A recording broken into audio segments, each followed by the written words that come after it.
Atsakant į jūsų klausimą, ką geriau pasirinkti jūsų atveju, estetinį plombavimą ar laminatės, tiesiog aš jums susakysiu, kokie yra pliusai ir minusai estetinio plombavimo ir laminačių.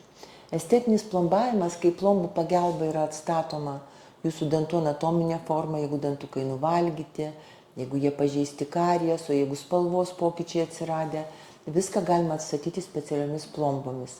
Pliusas šio metodo yra toksai, kad vieno seanso metu galima padaryti visas restauracijas. 4-6 dantų, tai pacientam didelis pliusas, taip pat mažesnė kaina negu laminatėmis atstatant. Laminatės tai yra mažos plokštelės, kurias pagamina dantų technikas ir gydytojas jas užklijuoja jums ant dantų. Tai pirmo seanso metu nušlifuojami dantis, nuimami atspaudai, dantys šlifuojami tik iš priekio, labai nedaug, emalio riboje, ir kito seanso metu yra užklijuojamos plokštelės.